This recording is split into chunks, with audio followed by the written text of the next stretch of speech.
El teléfono sonó a las 11:17 de la mañana, y supe que algo estaba mal antes de contestar. No por intuición mística ni por dramatismo de telenovela, sino porque a esa hora en la Ciudad de México, el ruido del tráfico en la avenida Insurgentes ahoga cualquier cosa menos el timbre estridente del teléfono fijo de la casa. Nadie me llamaba a esa hora. Cuando levanté la bocina y escuché la voz de Carlos, un joven empleado de la sucursal bancaria a la que he ido durante años, sentí como el estómago se me cerraba. Era una voz educada pero tensa, casi temblorosa. Doña Elena, le hablamos del banco. Creo que esta mujer no es usted. Su esposo, don Roberto, está aquí ahora mismo, con una señora que es idéntica a usted. Me reí. Fue un reflejo tonto, una risa breve y nerviosa que se apagó al instante. Eso es imposible, mijo, le respondí con la voz cascada. Mi esposo está en un viaje de negocios en Monterrey. Salió esta madrugada. El silencio que siguió del otro lado de la línea fue demasiado largo y pesado para tratarse de un simple error administrativo. Carlos se aclaró la garganta y bajó la voz, como si temiera que alguien más lo escuchara desde el otro lado del mostrador. Por eso la llamo doña Elena. El señor Roberto está intentando realizar un trámite muy importante sobre sus bienes mancomunados y algo no encaja. La mujer que lo acompaña se presenta como usted. Tiene su nombre, su credencial del INE, su firma idéntica, pero yo la conozco a usted. Hay detalles que no cuadran. Miro mis manos. Las arrugas del tiempo que surcan mi piel empiezan a temblar. Una gota de sudor frío resbala por mi nuca. No siento dolor en el pecho, siento un vacío absoluto en el alma, como si me hubieran arrancado la sombra de un tirón. Carlos me suplicó en un susurro que fuera inmediatamente. Colgué el teléfono sin despedirme. La bocina quedó haciendo un pitido monótono que resonaba en la sala vacía. Pensé en Roberto, mi esposo, desde hace 37 años. Pensé en su maleta de cuero negro preparada la noche anterior, en el beso distraído que me dio en la mejilla antes de salir y en el mensaje que me envió desde el aeropuerto diciendo que estaría incomunicado todo el día. Pero sobre todo recordé un detalle que me heló la sangre. El mes pasado, por nuestro aniversario, me regaló un frasco de perfume importado carísimo. Insistió tanto en que lo usara todos los días que se convirtió en mi olor característico. Roberto siempre sonreía cuando me lo ponía, pero su sonrisa nunca llegaba a los ojos. Era un sonido seco, metálico, como el de un cuchillo afilándose en la oscuridad. Él escondía algo. Ahora entendía por qué quería que yo oliera exactamente así. No era un regalo de amor, era una herramienta de sincronización. Quería que su amante oliera a mí frente a los cajeros del banco. Antes de continuar, te pido algo sencillo. Si esta historia toca tu corazón en algún momento, suscríbete al canal. Aquí ningún dolor se cuenta en vano. Me puse el abrigo de lana gris casi por inercia. Tomé mi bolso, mis llaves y caminé hacia la puerta con pasos pesados. En el espejo del recibidor me detuve un segundo. Vi a una mujer de 62 años, con el cabello recogido en un chongo, bajo la mirada cansada de quien ha pasado la vida sirviendo café de olla caliente cada mañana, para un hombre que jamás la miró de verdad. Pensé con una claridad que me asustó: alguien está usando mi vida como un maldito disfraz. No era solo que me estuviera engañando con otra mujer más joven. Es que quería borrarme estando yo todavía viva. Quería vaciar mis cuentas, robarme la casa que limpié, con mis propias manos y dejarme en la calle sin nombre. Salí a la calle y el sol del mediodía capitalino me cegó por un instante. Tomé un taxi. El chofer escuchaba una cumbia a todo volumen, pero dentro de mi cabeza solo había un silencio sepulcral. 37 años juntos.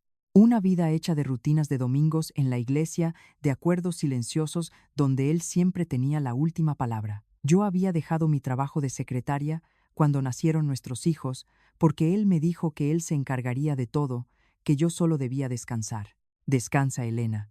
Qué palabra tan venenosa. Ahora entendía que descansa significaba desaparece. Siempre firmé los papeles que me ponía enfrente porque confiaba. Creía que esa sumisión era el pilar del matrimonio perfecto. No me daba cuenta de que estaba firmando poco a poco mi propia sentencia de muerte financiera. El taxi se detuvo frente a la sucursal bancaria. Pagué con billetes arrugados y bajé. El guardia de seguridad de la entrada me miró 2 veces frunciendo el ceño, claramente confundido al verme llegar.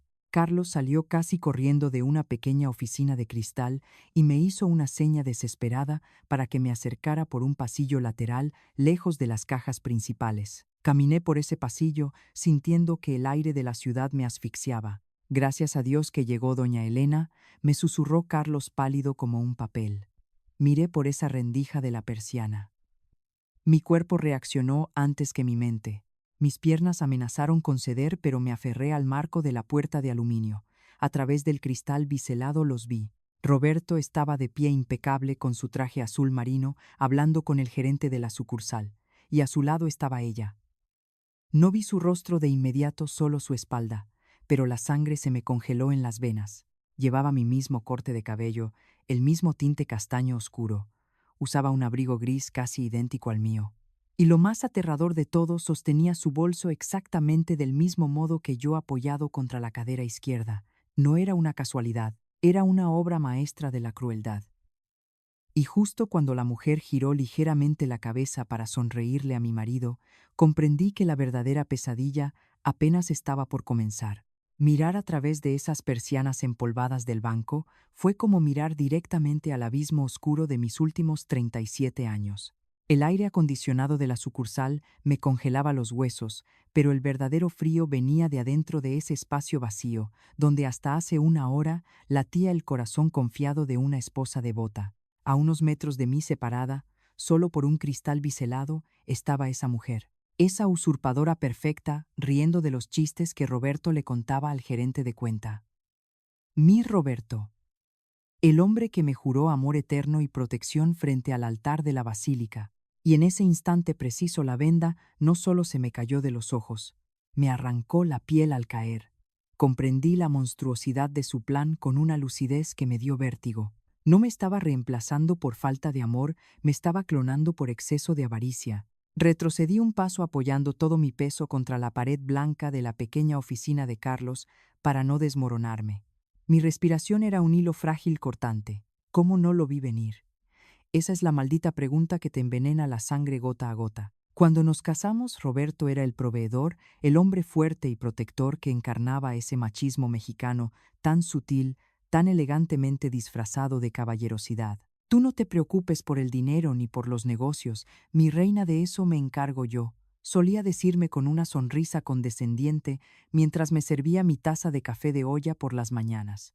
Y yo, educada para ser la mujer perfecta, la madre abnegada, la sombra silenciosa detrás del gran hombre, le entregué las riendas de mi destino sin cuestionar una sola vez. Me convencí a mí misma de que esa anulación voluntaria era la máxima muestra de amor puro. Fueron décadas de una ceguera aterradora.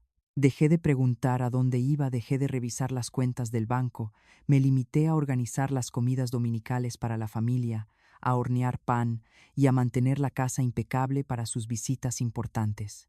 Me convertí en una sombra cómoda, y él supo exactamente cómo aprovecharse de mi obediencia ciega. Firma aquí. Elena, es solo un trámite de rutina para el contador, cosas de impuestos que te aburrirían. Me decía mientras me acariciaba el cabello con esa mano fría y calculadora, poniéndome los papeles de nuestros bienes mancomunados sobre la mesa del comedor de caoba. Solo pon tu firmita en la crucecita, mi amor. Y yo firmaba sin leer. Firmaba mi propia sentencia de desaparición, entregándole en bandeja de plata el poder absoluto para destruirme legal y financieramente. A través del cristal vi cómo la mujer sacaba una pluma de su bolso. Mi bolso, o uno exactamente igual al que él me había regalado la Navidad pasada. Con total naturalidad trazó una firma en un documento oficial. Mi firma. Sentí náuseas, un asco profundo que me revolvió las entrañas. Creí durante toda mi vida que yo era la señora de la casa, la matriarca respetada, pero para él nunca fui más que un electrodoméstico caro, con credencial del INE, un mueble viejo y gastado, que ahora necesitaba ser desechado y reemplazado por un modelo más obediente, más joven y manipulable. La traición no era que estuviera revolcándose en la cama con otra. La verdadera traición era que me consideraba tan estúpida, tan insignificante, que creyó que podía usurpar mi identidad sin que yo tuviera el cerebro o el valor para darme cuenta de su estafa.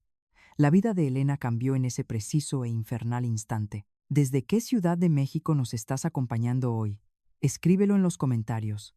Me encantaría saber quién está aquí conmigo, porque muchas de nosotras guardamos secretos que pesan en el alma, abusos silenciosos que tragamos con tal de tísimo con alta, mantener unida a la familia. Y quiero que sepas que no estamos solas en este camino de dolor y despertar.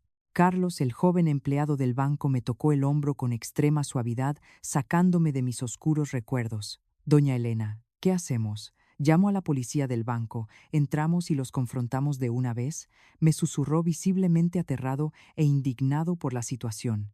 Mi primer instinto, el más primitivo, fue gritar. Quise entrar a esa oficina pateando la puerta, agarrar a esa cualquiera por las greñas, tirarle los papeles en la cara a Roberto y armar un escándalo que haría temblar las paredes de toda la avenida.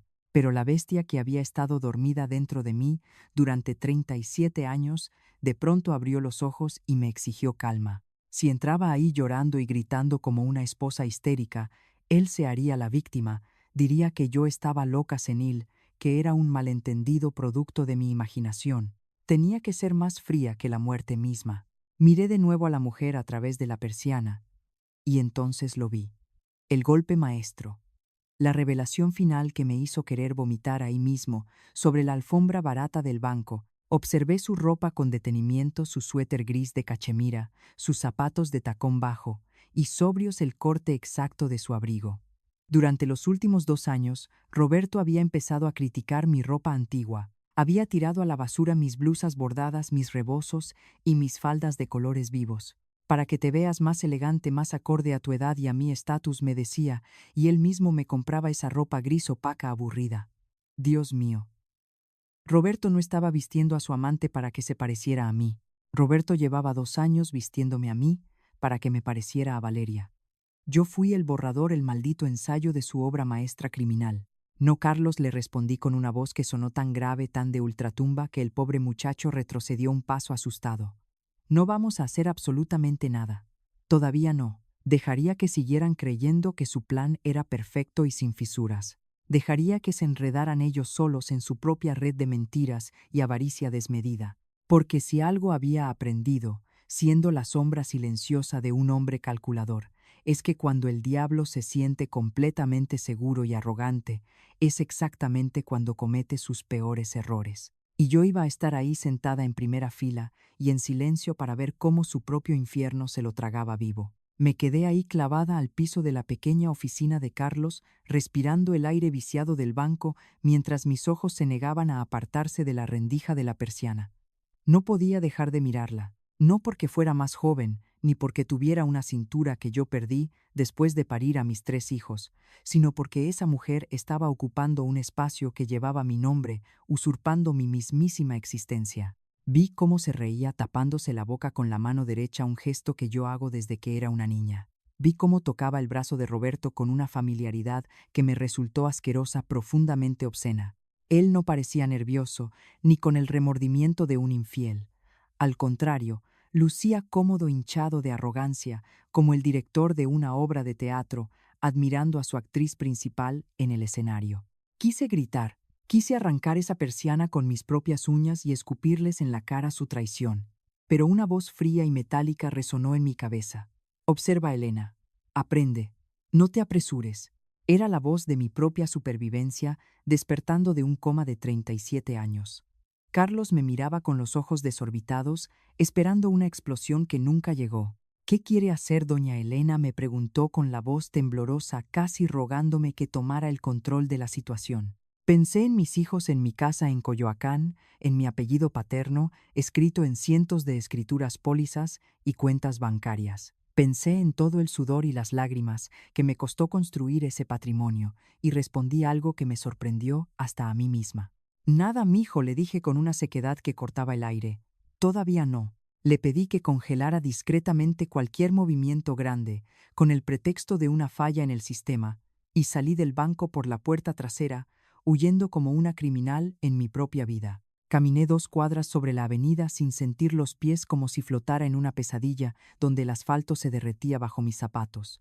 Me metí al primer café que encontré y pedí un vaso de agua. Necesitaba que el hielo me bajara la fiebre de la traición y me devolviera la cordura. Sentada en esa mesa diminuta, miré mi reflejo en el cristal de la ventana. La mujer que me devolvía la mirada ya no era la esposa dócil que le planchaba las camisas a Roberto. Había algo nuevo y oscuro brillando en sus pupilas. No era el dolor de un corazón roto, era una lucidez afilada y peligrosa. De pronto todas las piezas de este rompecabezas macabro empezaron a encajar con una precisión que me revolvió el estómago. Este teatro no se había montado de la noche a la mañana. Alguien no se vuelve idéntico por un simple accidente. Se entrena, se estudia, se memoriza hasta el cansancio. Y mi esposo, el hombre que me juraba amor mientras me besaba la frente, había sido su maestro. Me di cuenta de que aquellas preguntas casuales que me hacía en la cena sobre contraseñas, sobre recuerdos de mi infancia, sobre los nombres exactos de mis abuelos maternos, no eran interés por mi vida, eran un maldito interrogatorio, para alimentar el libreto de mi usurpadora. Mi teléfono vibró sobre la mesa de aluminio. Era un mensaje de WhatsApp de Roberto, enviado hacía apenas 20 minutos. Reuniones todo el día, mi amor. Te llamo en la noche. Te extraño. Solté una carcajada sorda sin una sola gota de humor. ¡Qué cinismo tan asqueroso! No lo llamé para reclamarle. No lo confronté, exigiéndole explicaciones que solo estarían llenas de mentiras. Guardé el teléfono en mi bolso y respiré hondo. Sabía que lo peor de esta pesadilla no era descubrir que se acostaba con otra. Lo imperdonable era descubrir que había intentado borrarme, sin matarme, reemplazarme, por una versión plástica y prescindible de mí misma. Roberto no quería el divorcio porque en México por bienes mancomunados me tocaría la mitad de todo lo que construimos juntos. Él lo quería todo, el 100%. Su plan era perfecto, quería que esa mujer vaciara las cuentas, traspasara las propiedades a nombres de testaferros, y luego seguramente internarme en un psiquiátrico, alegando que estaba perdiendo la memoria, que me había vuelto loca y no recordaba haber firmado nada. Me levanté del café, dejando un billete arrugado sobre la mesa, con una mano que ya no temblaba en absoluto. Tenía una decisión tomada y grabada con fuego en la mente.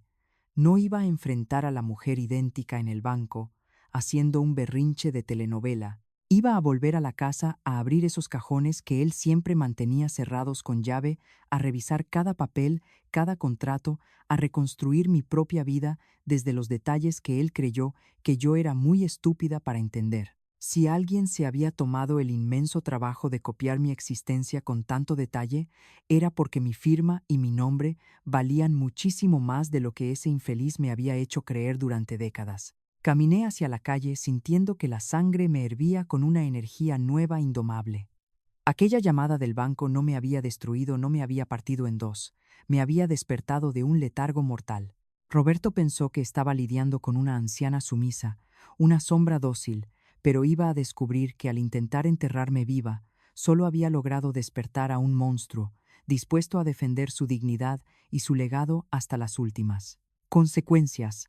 Volví a casa pasada la medianoche, empujando la pesada puerta de madera de Coyoacán con un sigilo que nunca antes había necesitado en mi propio hogar. El silencio de la sala me recibió como un abrazo frío, pero esta vez no me sentí sola, me sentí invadida. Dejé mi abrigo sobre la silla del comedor y me quedé de pie respirando el aroma a cera y madera que yo misma pulía cada semana. ¿Cuántas veces caminé por estos pasillos creyendo que era la reina de mi castillo, cuando en realidad solo era la conserje de mi propia tumba financiera? Encendí la lámpara pequeña, esa luz tenue bajo la cual yo solía tejer mientras él, supuestamente, trabajaba hasta tarde. Fui directo a nuestra habitación. Ya no había respeto por su privacidad. El respeto es un lujo que los traidores no merecen. Me arrodillé frente a su closet apartando sus trajes de diseñador y sus camisas planchadas con almidón, buscando en el fondo donde guardaba las cajas de zapatos viejos. Y ahí estaba, una caja fuerte portátil mal escondida, como si mi ceguera le diera tanta confianza que ni siquiera se esforzó en ocultarla bien. No necesité ser una experta cerrajera para abrirla. Usó la fecha de nuestro aniversario. ¡Qué romántico, hijo de la chingada! Al destaparla encontré una carpeta azul idéntica a la que yo usaba para llevar la contabilidad del hogar. Mis dedos rozaron los bordes de cartón y sentí que la sangre se me congelaba. Adentro no había cartas de amor clandestinas, ojalá hubiera sido una vulgar infidelidad. Había copias a color de mi acta de nacimiento, mi pasaporte, y lo que me cortó la respiración, mi credencial del INE original. El documento que yo juraba haber extraviado hacía meses en el mercado de Coyoacán, por el cual él mismo me consoló, diciéndome con tono condescendiente que ya estaba perdiendo la memoria por los años. No lo había perdido alguien, lo había tomado. Alguien que dormía en mi cama y sabía exactamente en qué cajón buscar. Sentí una náusea violenta subir por mi garganta. Él me había estado volviendo loca a propósito, sembrando la duda en mi propia mente para justificar lo que vendría después. Debajo de la credencial encontré hojas y hojas de papel bond llenas de garabatos. Eran planillas de caligrafía. Mi nombre, mi firma repetida, cientos, tal vez miles de veces con tinta azul y negra. Algunas firmas eran torpes, otras temblorosas, pero las últimas páginas eran réplicas exactas, escalofriantemente perfectas. No era improvisación, era un ensayo meticuloso. Toqué el papel sintiendo la presión de la pluma de esa mujer de Valeria, marcando mi identidad hasta robarla por completo. Pero el verdadero terror, el golpe de gracia que me hizo caer sentada al borde de la cama, fue un cuaderno de espiral donde Roberto había escrito a mano mis hábitos, mis rutinas, mis respuestas automáticas, leyendo notas como: si le preguntan por la casa de Cuernavaca, sonríe y dice que los rosales están preciosos. Me di cuenta de que estaba leyendo el guión de mi propia vida, redactado por el hombre que juró protegerme frente al altar. No me estaba engañando, por pasión me estaba reemplazando por conveniencia. Mi mente, afilada ahora por el instinto de supervivencia, unió los puntos finales de este plan diabólico. En México, bajo el régimen de bienes mancomunados, un divorcio le habría costado a Roberto la mitad de su imperio, de nuestras fábricas, de esta misma casa. Un hombre tan avaro y miserable como él jamás aceptaría perder un solo peso. Por eso necesitaba a Valeria, no como esposa, sino como un doble de riesgo. Su plan era que ella vaciara nuestras cuentas, firmara el traspaso de las propiedades a una red de prestanombres y luego, cuando yo me diera cuenta de que estaba en la ruina, él usaría mis olvidos, como el de la credencial del INE, para declararme interdicta. Me metería a un asilo psiquiátrico alegando demencia senil, mientras él se largaba a disfrutar de mi dinero con su muñeca de plástico. ¡Qué jugada tan macabra, Roberto! Me levanté despacio con las piernas temblando, pero con el alma de acero. No lloré, la rabia estaba ahí, sí latiendo en mis sienes, pero no me dominaba. Algo mucho más letal estaba tomando forma en mi interior, una lucidez absoluta y gélida. Al amanecer, preparé una olla de café cargado como le gustaba a mi amado esposo, y me senté en la mesa de la cocina. Tomé una hoja en blanco, arranqué una página limpia y escribí una lista. No era un testamento ni una carta de suicidio. No iba a darle ese maldito gusto. Escribí los hechos que sabía, que sospechaba, y lo más importante, que podía probar legalmente ante un juez. La mujer que había llorado en silencio por un matrimonio marchito había muerto anoche. La que tomaba café ahora era una loba dispuesta a defender su territorio. Guardé todas las carpetas, las hojas de firmas y el cuaderno de notas en una bolsa impermeable, cerré la caja fuerte exactamente como la encontré y escondí las pruebas reales en el doble fondo de mi propio ropero. Él creía que yo no sabía nada. Creía que había construido una copia perfecta y que podía mover mi vida a su antojo. Pero se le olvidó un detalle fundamental: una fotocopia barata jamás tendrá el relieve del documento original. Y yo le iba a cobrar esta usurpación con intereses hasta dejarlo rogando por la miseria de la que tanto intentaba escapar. El sol apenas despuntaba sobre los tejados de Coyoacán cuando el teléfono volvió a sonar en la sala. Era Roberto. Mi amado esposo llamaba desde su falso viaje de negocios en Monterrey para darme los buenos días. Contesté al tercer timbrazo alisando la falda de mi vestido con una mano mientras sostenía la bocina, con la otra sintiendo el latido de mi propio pulso en el cuello. «Hola, mi amor», me dijo con esa voz aterciopelada y falsa que ahora me revolvía el estómago de una manera violenta. «Las reuniones de hoy van a ser pesadísimas, pero no dejo de pensar en ti. ¿Cómo amaneciste?» Cerré los ojos tragando la bilis que amenazaba con quemarme la garganta. Fingir normalidad fue 1000 veces más difícil que llorar, pero también fue infinitamente más poderoso. «Mejor que nunca, Roberto», le respondí con una serenidad que me asustó a mí misma. «Descansa, que te lo mereces». Al colgar no sentí el dolor paralizante de la víctima, sentí el poder embriagador de la anticipación. Él seguía creyendo que yo era la mujer ciega que firmaba sin leer la sombra doméstica que le preparaba el café de olla. No sabía que al intentar borrarme había encendido una hoguera que lo iba a consumir hasta dejarlo en las puras cenizas. Esa mañana entendí que el silencio es el arma más letal que puede empuñar una mujer traicionada. Mientras me arreglaba frente al espejo del tocador, poniéndome un labial rojo que llevaba años guardado en el fondo del cajón por considerarlo demasiado llamativo. Para mi edad, pensé en cuántas de nosotras tragamos veneno en silencio por mantener la sagrada paz del hogar. La verdad libera, pero el camino es espinoso, oscuro y solitario. Deja tu like para fortalecer esta historia si alguna vez has tenido que tragarte tus palabras para proteger a los tuyos. Me pregunto desde el fondo de mi corazón herido, ¿perdonarías a quien Elena está a punto de enfrentar o dejarías que la justicia haga su trabajo más implacable? Yo ya había tomado mi decisión irrevocable. Salí de la casa, no hacia el mercado, sino hacia el despacho de la licenciada Carmen, una abogada implacable que me había recomendado una vieja amiga hace tiempo. Carmen no era de las que daban palmaditas compasivas en la espalda. Era un auténtico tiburón en los tribunales de lo familiar de la Ciudad de México. El despacho de la abogada olía a cuero viejo, a expedientes amontonados y a café cargado. Cuando puse sobre su escritorio de caoba la bolsa impermeable, con las pruebas irrefutables, las copias a color de mi INE, las planas de caligrafía, con mi firma falsificada y el asqueroso diario de mis rutinas, Carmen se quitó los lentes de copy, armazón grueso, y me miró fijamente con los ojos muy abiertos. Doña Elena, me dijo frunciendo el ceño con una mezcla de horror y fascinación profesional. He visto a hombres ocultar familias enteras en Toluca, pero esto es usurpación de identidad premeditada y un fraude financiero maquinado con una malicia aterradora. Esto es cárcel pura y dura. Asentí lentamente cruzando las piernas con una elegancia y un aplomo que creí haber perdido en mi juventud.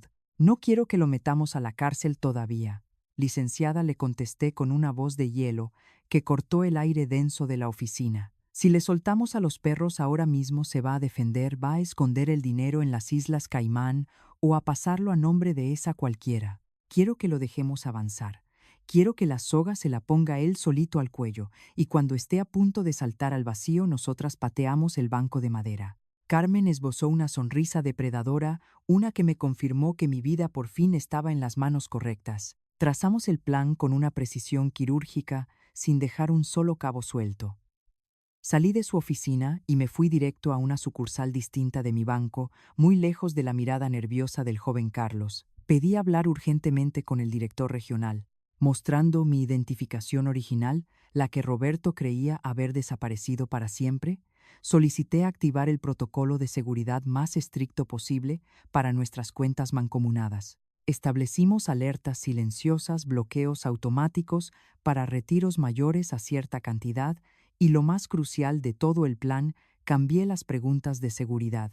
Preguntas íntimas que Valeria, la copia barata y plástica, que dormía con mi marido, jamás podría responder correctamente, por más que memorizara los sucios apuntes de Roberto. ¿Cuál es el nombre del primer sobrino que cargó en brazos?, me preguntó el ejecutivo para configurar el sistema blindado. Andrés, respondí con firmeza inquebrantable.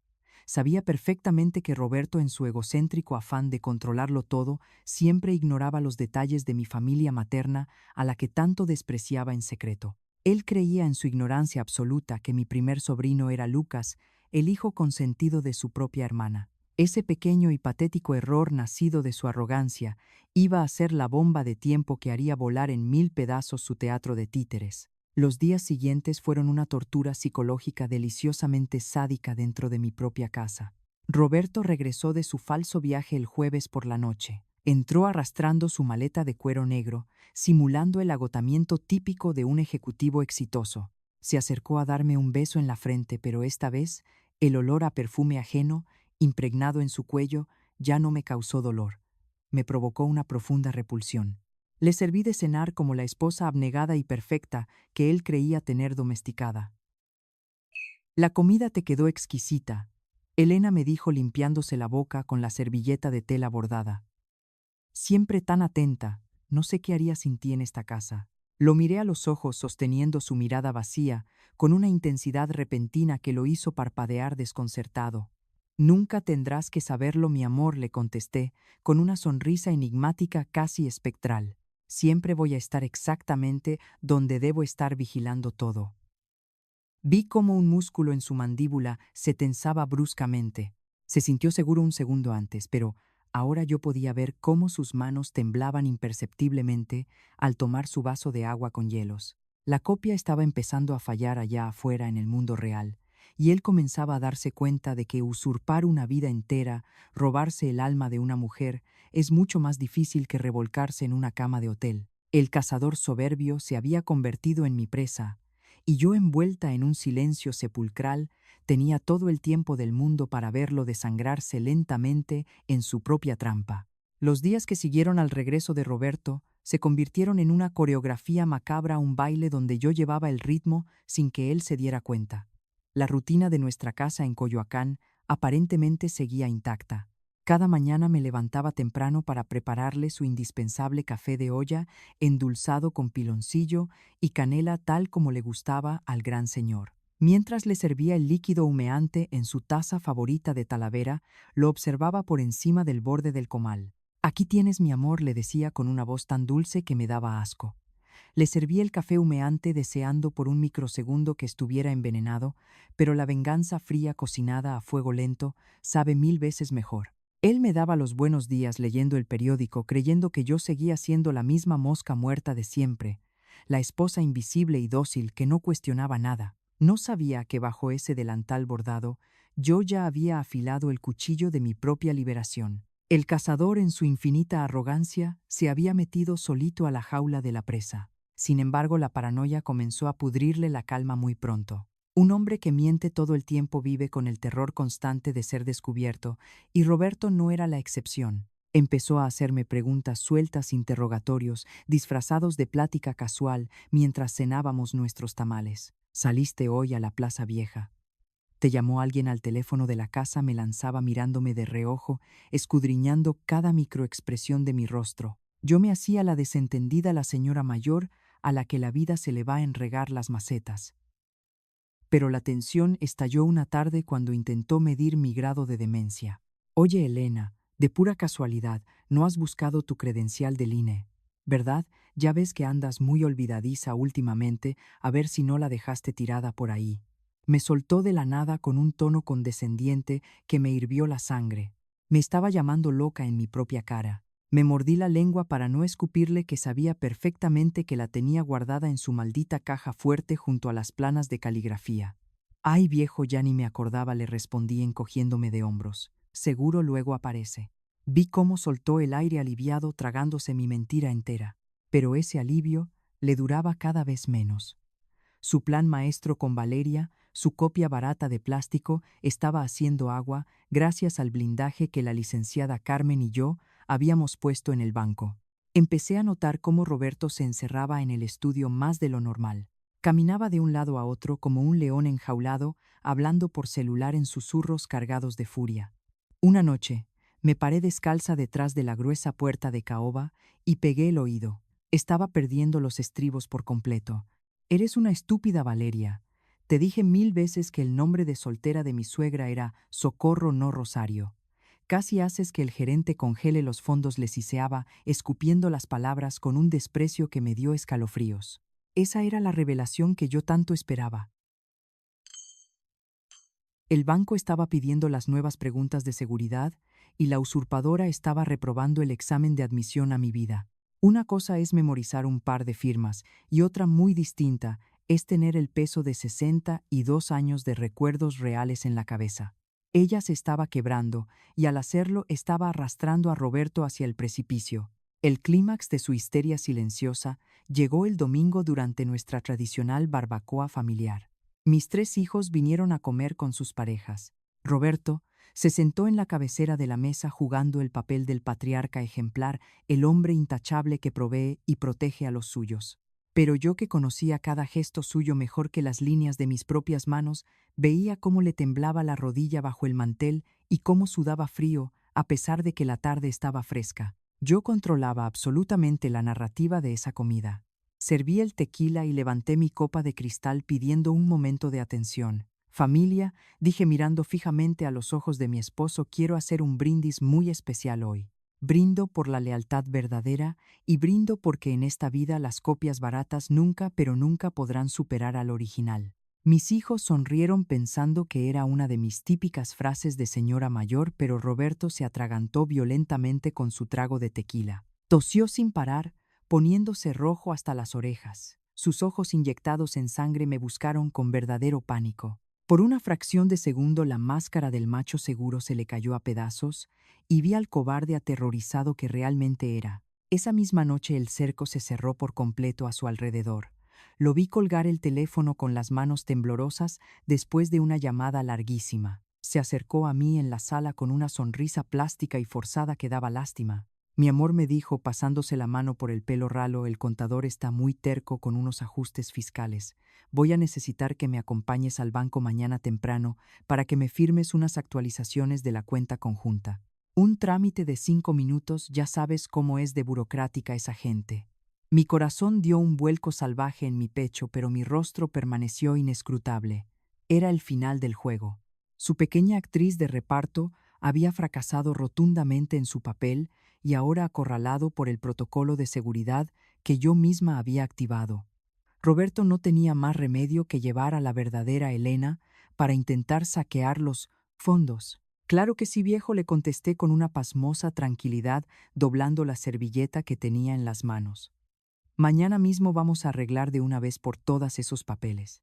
No sabía el infeliz que yo ya no iba como su fiel acompañante a ciegas, iba como su verdugo lista para ejecutar la sentencia final a plena luz del día. La mañana del martes amaneció con un cielo plomizo sobre la Ciudad de México, de esos que presagian una tormenta brutal y despiadada. Yo estaba en la cocina dándole el último sorbo a mi café de olla cuando el teléfono celular vibró sobre la mesa de madera. No era el número de Roberto, sino la extensión directa de la gerencia del banco. Contesté con una lentitud calculada, saboreando cada segundo de ese timbre. Del otro lado, la voz del licenciado Arturo, el director regional con el que había pactado mi trampa secreta, sonaba cargada de una urgencia profesional que me erizó la piel por completo. Doña Elena, me dijo casi en un susurro institucional, el pez mordió el anzuelo. Su esposo está aquí en la sucursal matriz intentando autorizar la transferencia masiva de fondos, y viene con la señora que afirma ser usted. Una sonrisa helada afilada como un bisturí quirúrgico se dibujó en mi rostro. La copia barata, el maniquí de plástico que Roberto había entrenado durante meses, finalmente se había descompuesto en el escenario principal, tropezando con la única piedra que la arrogancia de mi marido le impidió ver. El licenciado me relató, con lujo de detalles, el patético espectáculo que se estaba desarrollando en la ventanilla de operaciones especiales en ese preciso instante. Al pedirles que actualizaran los datos por protocolo, el sistema bloqueó la cuenta y exigió la pregunta de seguridad que yo había modificado en secreto. ¿Cuál es el nombre del primer sobrino que cargó en brazos?, les preguntó el ejecutivo sin inmutarse. Valeria, sudando frío bajo su abrigo gris idéntico al mío, volteó a ver a Roberto con los ojos desorbitados, buscando un guión que no se había aprendido. Él le hizo una seña desesperada, seguro de que conocía cada rincón de mi memoria. Lucas, tartamudeó la usurpadora. Respuesta incorrecta. El sistema se bloqueó en rojo parpadeante. Al verse acorralado el gran macho proveedor que era mi marido, empezó a gritar en medio del banco exigiendo hablar con el gerente. Mi esposa está perdiendo la cabeza. Tiene demencia senil, se confunde con los nombres de su propia familia. Autorice el maldito retiro ya, bramó Roberto frente a todos los cajeros. Me hervía la sangre al escucharlo. El infeliz me estaba declarando loca en vivo y en directo, intentando usar una enfermedad mental inventada para tapar su estafa millonaria. Era el colmo de la bajeza humana, el último recurso de un cobarde que prefería enterrarme viva en un manicomio antes que aceptar su derrota. Los tenemos retenidos en la sala de juntas de cristal, doña Elena. Necesitamos que venga inmediatamente para la confrontación formal y el levantamiento del acta con el área legal, me indicó el director antes de colgar el teléfono. Subí a mi recámara con pasos lentos pero aplastantes, sintiendo que cada escalón de madera me alejaba más de la mujer sumisa que fui durante 37 años. Abrí el closet y no busqué los colores grises y opacos que Roberto me obligaba a usar para parecerme a su amante clandestina. Saqué un traje sastre color vino impecable de corte duro y unos zapatos de tacón que resonarían en el piso del banco como martillazos de un juez implacable. Frente al espejo, me apliqué el labial rojo fuego que él tanto odiaba. Me miré a los ojos y ya no vi a la señora abnegada de Coyoacán, la que planchaba camisas y perdonaba ausencias injustificadas. Vi a la dueña absoluta de mi destino. No me vestí de esposa engañada buscando explicaciones baratas. Me vestí de viuda negra lista para sepultar de una vez por todas el circo de este par de infelices. El trayecto en taxi hasta la sucursal matriz se me hizo eterno, pero mi mente trabajaba a 1000 por hora repasando cada documento y cada firma falsa que había descubierto. Al llegar, las puertas de cristal automático se abrieron y el aire acondicionado me golpeó el rostro como una bofetada de realidad. El banco estaba inusualmente silencioso en esa zona VIP. El joven Carlos me estaba esperando en la entrada blanco como el papel y me guió por el pasillo privado hacia la sala de juntas. A través de los cristales opacos de la sala, distinguí dos siluetas tensas y acorraladas. Al abrir la puerta, el crujido de las bisagras sonó como un disparo fulminante. Allí estaban. Valeria estaba sentada encogida sobre sí misma, con las manos temblando violentamente sobre sus rodillas. Y mi amado esposo estaba de pie rojo de ira discutiendo con el abogado del banco. Al escuchar mis tacones, ambos giraron la cabeza al mismo tiempo. Al ver a Valeria de cerca, el asco me revolvió el estómago de forma física.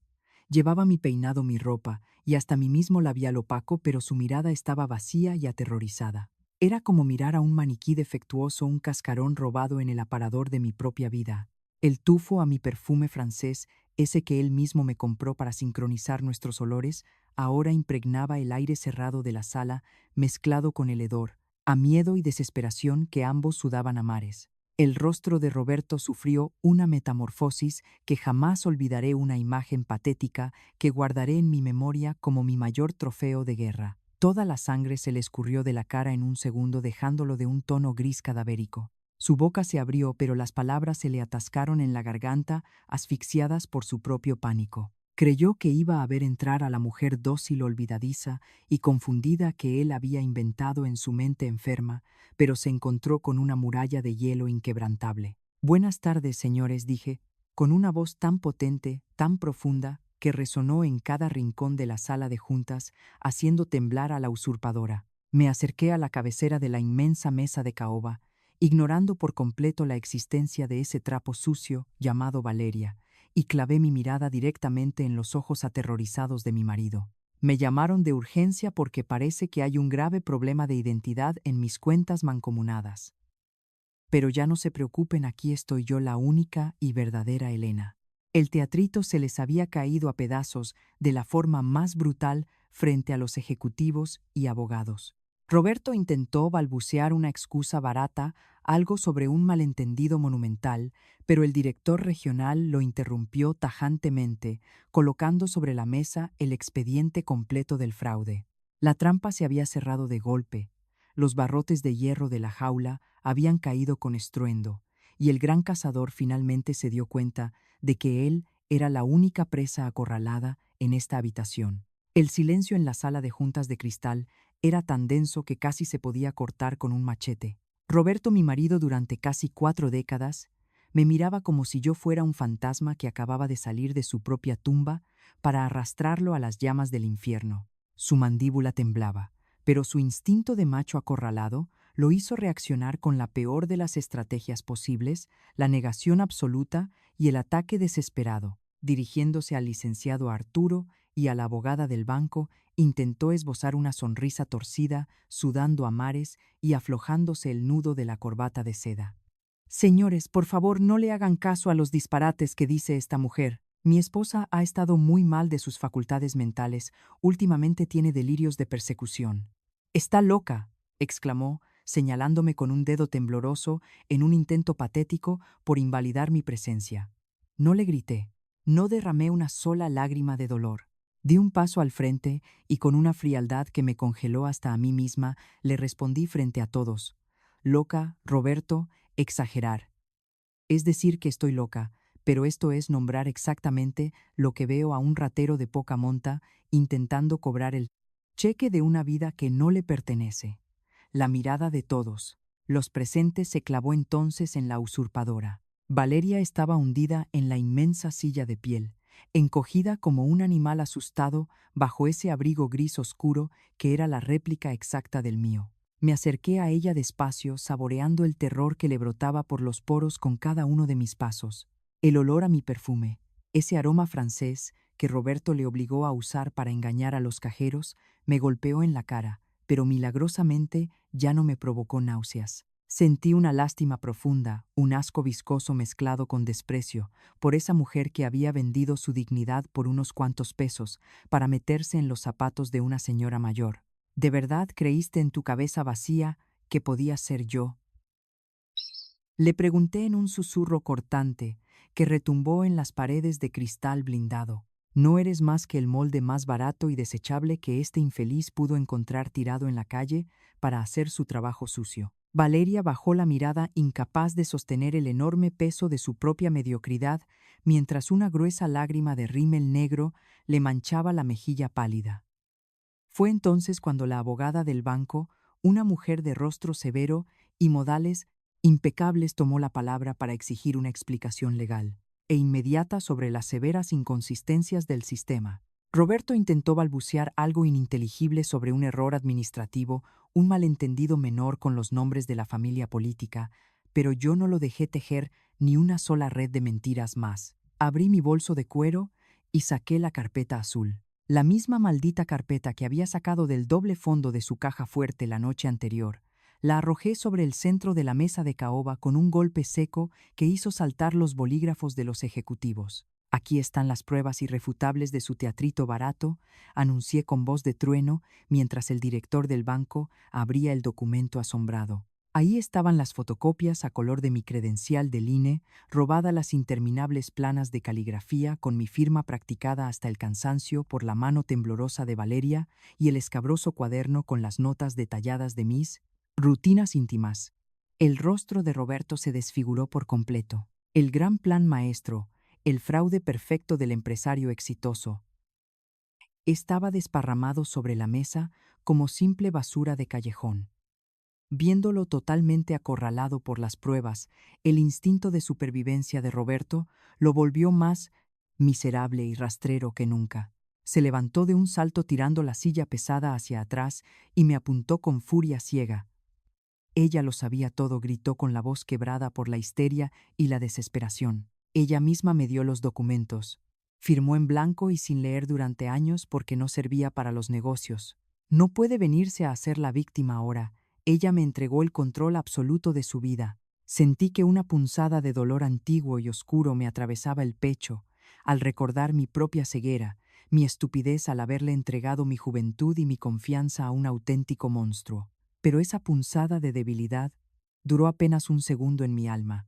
Me erguí con toda mi estatura y le clavé una mirada que lo hizo retroceder aterrorizado. Firmar confiando ciegamente en mi marido no es consentir un delito, Roberto, y respirar bajo tu mismo techo no fue una invitación abierta para que me asfixiaras financieramente. Le solté, sintiendo cómo cada sílaba era un clavo hirviendo en su ataúd. Jamás, escúchame bien, jamás autoricé que una cualquiera se hiciera pasar por mí para robar el patrimonio de mis hijos. Al escuchar la palabra cualquiera, Valeria se quebró por completo, demostrando que la alianza de los traidores siempre está hecha de papel y al primer chispazo de fuego se vuelve cenizas. Se levantó llorando a mares con el maquillaje escurriéndole por el cuello y señaló acusadoramente a mi marido. Él me obligó a hacer esto, chilló con una voz aguda que lastimaba los tímpanos. Él me contrató, él me compró la ropa gris, él me hizo estudiar su vida día y noche. Yo no quería robar a nadie, yo solo soy una víctima de sus horribles mentiras. Roberto se le abalanzó como una bestia rabiosa con los puños cerrados. Cállate el hocico, estúpida, le rugió enfurecido, pero los guardias de seguridad del banco ya lo estaban sujetando fuertemente por los hombros. Para inmovilizarlo, yo los miré a los dos, forcejeando cubiertos de vergüenza, con un desprecio absoluto y purificador. Víctima, le pregunté a la muchacha, riéndome en su propia cara, llena de lágrimas de cocodrilo. No eres una víctima de nadie, mija. Eres solo una pésima actriz de reparto que olvidó sus líneas en el peor momento posible. Y tú, Roberto, te creíste el gran director de la obra, pero acabas de cavar tu propia tumba con tus propias manos. El gerente del banco, lívido y sudoroso, ante el grotesco espectáculo, anunció con voz firme y protocolaria que todas las cuentas quedaban oficialmente congeladas y que el área legal procedería a notificar a las autoridades competentes por los graves delitos de usurpación de identidad y fraude maquinado. Esto es una soberana locura. Elena, murmuró Roberto, ya sin un gramo de fuerzas, desplomándose en la silla como un muñeco de trapo viejo y sin relleno. Me estás arruinando la vida y la reputación para siempre. Caminé lentamente hacia él. Me incliné hasta que mi rostro quedó a escasos centímetros de su oreja sudada, y le susurré para que nadie más escuchara el golpe de gracia. No, mi amor. Yo no te estoy arruinando nada en absoluto. Tú solito firmaste tu condena de muerte el día que creíste que yo era un mueble viejo, estorbo y reemplazable. Te quedas con tu copia barata, para que se consuelen mutuamente en la miseria, pero te vas de mi vida sin llevarte un solo peso partido por la mitad. Me di la media vuelta, recogí mi bolso con parsimonia y salí de esa sala de cristal con pasos firmes y resonantes. Dejé a mis espaldas los sollozos histéricos de la amante y los balbuceos patéticos del cobarde, sintiendo cómo el aire puro de la calle me llenaba los pulmones con el dulce, inmenso y embriagador sabor de la libertad absoluta, definitiva. Salí de la sucursal bancaria, sintiendo que el aire espeso y contaminado de la Ciudad de México era por primera vez en mi vida el oxígeno más puro que jamás había respirado. Mis tacones resonaban sobre el pavimento de la calle con la cadencia de una marcha triunfal, dejando atrás las paredes de cristal blindado, donde el imperio de papel de mi marido acababa de arder hasta los cimientos. Apenas crucé la puerta giratoria lo vi. Roberto estaba parado en la banqueta sudando a chorros bajo su traje carísimo, manoteando desesperado con el teléfono pegado a la oreja. El gran señor, el macho alfa que durante 37 años me hizo creer que yo no era más que un adorno doméstico, ahora lucía como un vil teporocho suplicando por una moneda de tiempo que ya nadie le iba a dar. Pasé por su lado rozando su hombro y ni siquiera se atrevió a mirarme a los ojos. No me gritó, no me insultó, no me siguió. En ese silencio sepulcral, escuchando solo sus balbuceos patéticos por el celular, comprendí que le había cortado el poder financiero desde la raíz y su reinado de abusos había terminado para siempre. Caminé varias cuadras sin rumbo fijo, dejando que el ruido ensordecedor de los claxones me abrazara, sintiendo un alivio tan profundo y animal que casi me hace caer de rodillas sobre el concreto. No era tristeza lo que me inundaba, era la resurrección absoluta de mi propia alma. Me senté en una banca de hierro forjado en un parque cercano, respirando despacio para calmar el galope desenfrenado de mi corazón. De pronto, mi teléfono vibró en el fondo de mi bolso. Era un mensaje de WhatsApp de un número desconocido, pero no necesité ser adivina para saber de quién era. Doña Elena, le juro por Dios que lo siento muchísimo. Yo nunca pensé que esto terminaría así. Él me engañó a mí también, decía el texto. Leí esas palabras cobardes y una carcajada amarga, seca y rasposa se me escapó de los labios. Engañada, por favor. Nadie se pone el abrigo de otra mujer, se pinta los labios con su mismo color opaco y ensaya su firma 1000 veces en un cuaderno por pura y casta inocencia. Esta escuincla trepadora quería lavarse las manos ahora que el barco se hundía en la miseria, buscando mi compasión maternal para salvar su propio pellejo del Ministerio Público. No le respondí absolutamente nada. Borré el mensaje y bloqueé el número con un movimiento rápido del dedo pulgar, no porque no sintiera nada, sino porque a mis 62 años ya no estoy para andar cargando con la basura kármica de nadie. Me levanté de la banca sintiendo que me había quitado toneladas de escombros de la espalda. La copia barata podía irse al diablo junto con el original defectuoso. Yo tenía una vida entera por reclamar. Volví a mi casa en Coyoacán esa misma tarde y lo hice sola. No llamé a ninguna amiga ni a mis hijos para que me acompañaran porque necesitaba cruzar ese umbral sin testigos como quien entra a un templo antiguo que acaba de ser exorcizado. Metí la llave en la cerradura y empujé la pesada puerta de madera despacio, saboreando el crujido de las bisagras. El silencio me recibió en la sala, pero ya no era ese silencio hostil y asfixiante de antes, el que estaba preñado de secretos sucios y palabras ahogadas en mi garganta. Era un silencio limpio, casi sagrado de paredes que por fin respiraban. Dejé mi bolso sobre la mesa del comedor y me quedé parada en el centro del cuarto. Miré los muebles de caoba, los cuadros al óleo, los floreros de cristal que yo misma había comprado con tanta ilusión. Durante décadas caminé por esta casa de puntillas, pidiendo perdón por existir como si fuera una arrimada muerta de hambre bajo mi propio techo. Había sido una maldita fantasma la conserje de mi propio encierro, mientras un ratero de cuello blanco fingía ser mi amo y señor. Pero hoy no. Hoy estaba parada allí, con mi nombre completo, con mi historia entera y con la verdad registrada ante notario público. Nadie nunca más iba a poder borrarme de mi propia casa. Los días siguientes fueron un torbellino de trámites implacables. El banco y las autoridades congelaron todas las vías de escape de mi marido, acorralándolo sin piedad.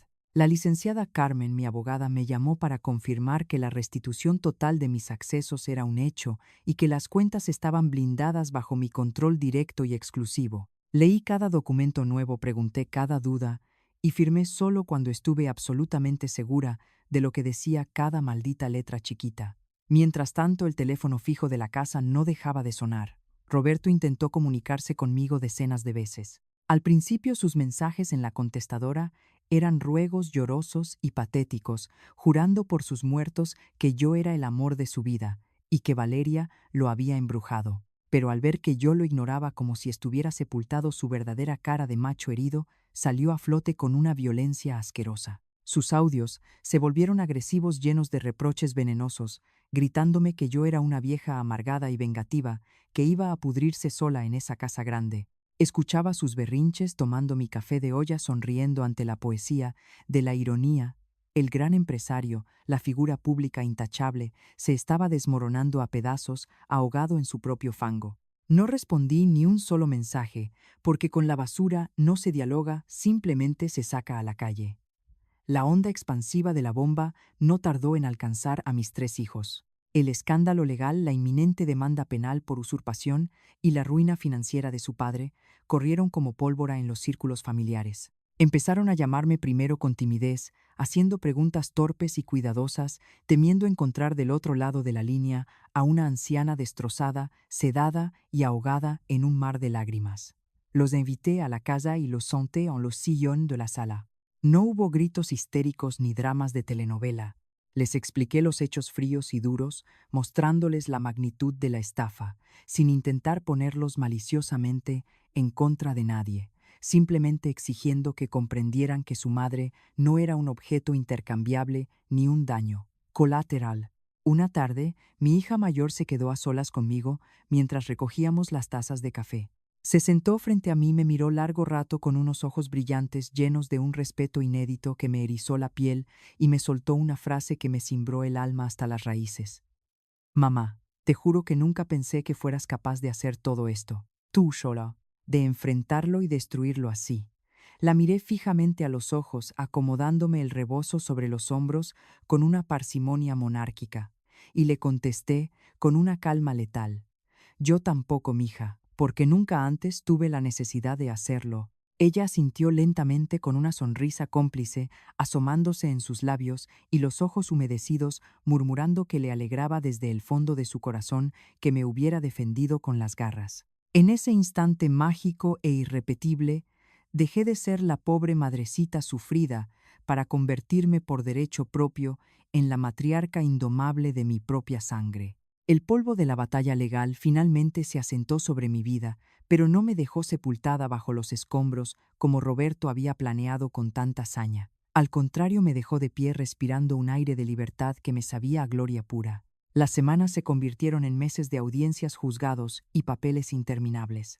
Mi marido, el gran macho proveedor, el empresario intocable que se creía el dueño absoluto de mi destino, fue despojado de todo su poder adquisitivo con la velocidad de un rayo cayendo sobre un árbol podrido. La fiscalía no tuvo piedad con las pruebas de fraude y usurpación de identidad que la licenciada Carmen les puso en bandeja de plata. Me enteré por los pasillos del juzgado que Roberto tuvo que malbaratar sus adorados trajes de diseñador y hasta su ostentoso reloj suizo para pagarle a un abogado de quinta que apenas y le contestaba el teléfono.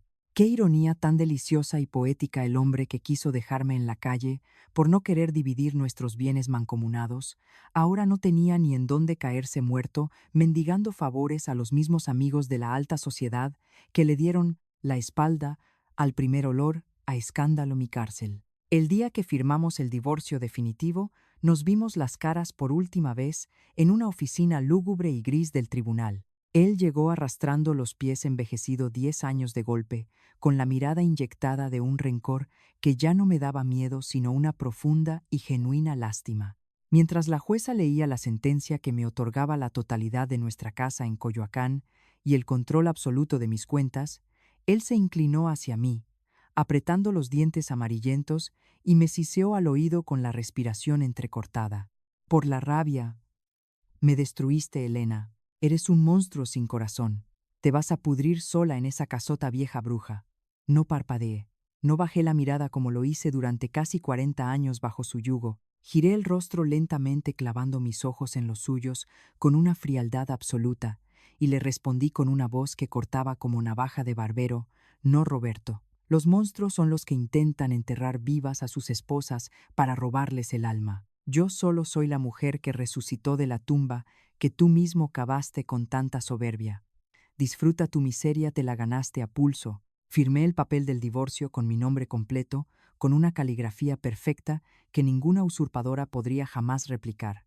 Y salí de ahí con la frente en alto. ¿Y qué pasó con Valeria? La copia barata de plástico. Ah, el destino tiene un sentido del humor bastante macabro cuando se trata de castigar a los traidores.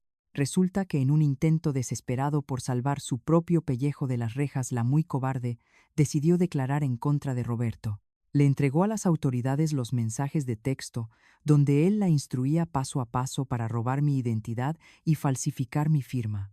No hay honor entre ladrones, dicen por ahí, y mucho menos entre un viejo rabo verde y una trepadora sin talento. Me contaron que terminó trabajando de cajera en un supermercado de mala muerte en la periferia, huyendo de las deudas legales que le cayeron encima. Cada vez que me imagino a esa muchachita cobrando latas de frijoles, usando el mismo tinte de pelo opaco que Roberto le obligó a usar para parecerse, a mí no puedo evitar soltar una carcajada en la cocina mientras me preparo mi café de que, hola, intentó robarse una vida entera porque no tenía el valor ni la decencia de construirse una propia, y terminó perdiendo hasta su propio nombre en el basurero de la historia.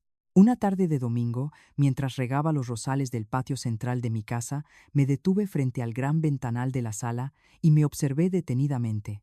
A mis 62 años, la sociedad te dice que ya eres un mueble viejo, que tu única función es tejer suéteres para los nietos, callar ante los desplantes de los hombres y esperar la muerte en silencio. ¿Cuántas mujeres de mi generación están sentadas ahora mismo en un sillón tragando abusos psicológicos, humillaciones financieras y engaños descarados, convencidas de que el amor verdadero es aguantar hasta que el cuerpo o la mente revienten?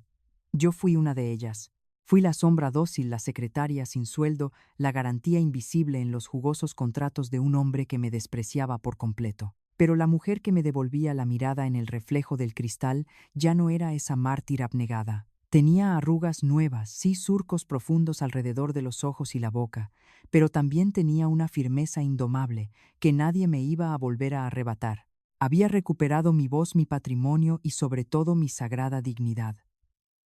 Entendí de la forma más dolorosa posible que nadie tiene el derecho de pedirte que te borres del mapa para que él pueda brillar.